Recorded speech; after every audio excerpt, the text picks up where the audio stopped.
Hey, Sarah. It's me, Jack. Jack. I'm the guy you made out with at Clyde's party last night for about a half hour.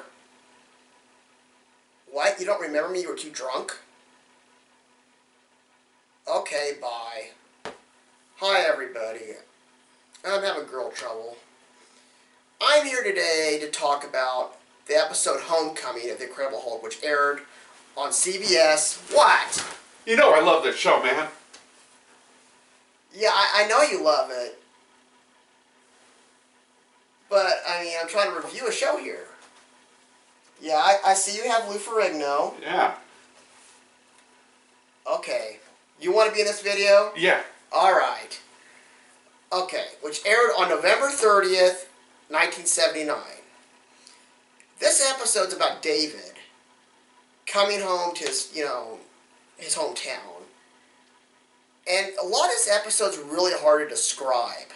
Because I picked it because it's an episode I think you have to see for yourself. It's all done basically with facial expressions a lot. Which I know that sounds weird, but you get the feeling about David, his memories about his mother dying. And he has a strained relationship with his father, and he goes there and he sees his sister again. And how that bond between him and his sister has never died. And they do have flashbacks where David blames his father for his mother's death. So it's really interesting. This whole time, David's in his bed. His sisters keep him secret because they're afraid Jack McGee and all that coming to get David. But he's in there having a nightmare about his mother's death. And, of course, what does David do best? What's he do best, Belle? Hulk's out. Yeah! And his sister sees him Hulk out. He runs, and his father ends up coming out with a shotgun, and his sister goes after him. And then, of course, he turns back. His sister gets him calmed down enough to change back. What is so cool about this episode is him and his father rekindle their relationship. They really come to a point in their life where they realize, hey, that's the past. It wasn't your fault, Dad, for Mom dying.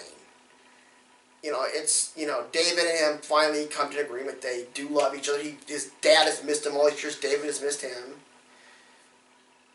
And they're going to have a Thanksgiving. It's going to be Thanksgiving. So he's saying this is like the first Thanksgiving he's going to have to spend not alone in years. And his father's very excited that this is going to be the first Thanksgiving he's had with David in quite a few years. Well, there's a land grab guy. He's out to get David's farm, and David's father doesn't get enough of the crops. They're going to take his land. So David finds out a way for him to crop dust this stuff with this chemical he invented. Basically, the bad guy finds out about this, and with David, he rushes to stop his father from getting in the airplane, the crop duster plane, and David hulks out. And at this point, David's father realized that the creature he saw earlier and David are one and the same.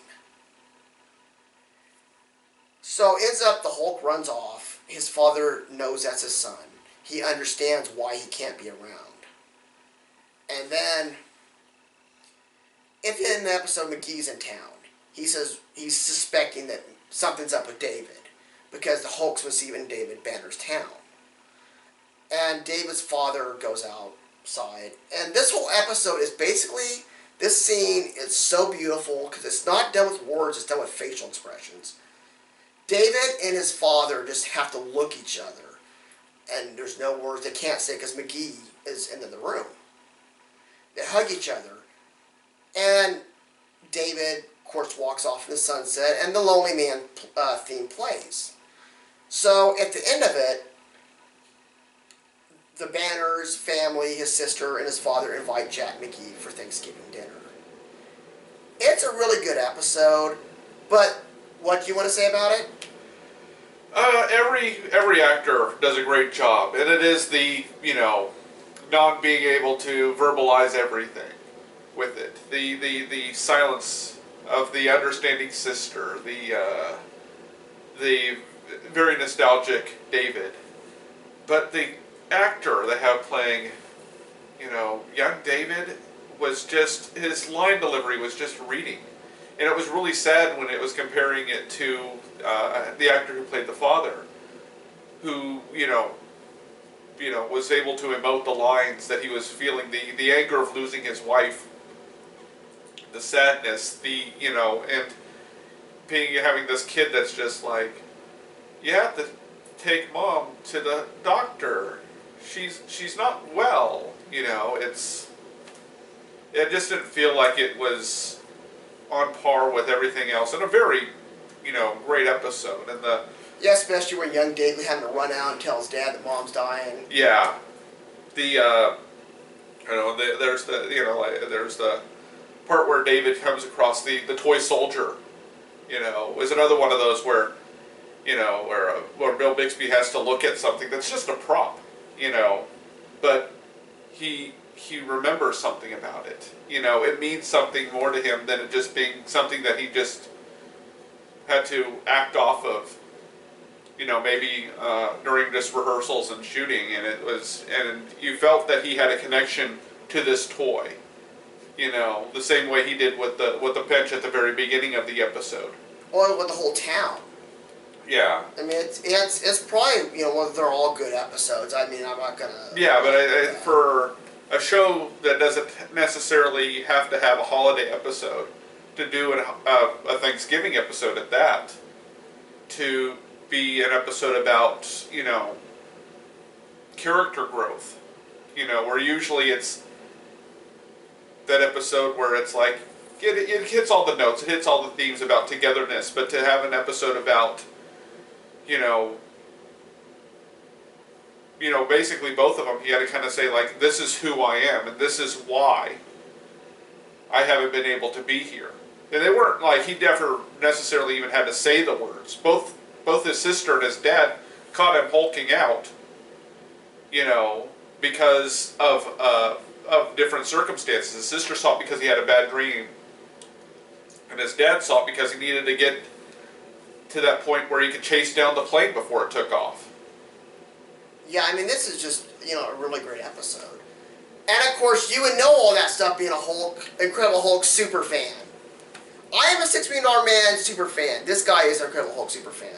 He knows everything you need to know about that 1982 show. The 1978-1982 show, excuse me.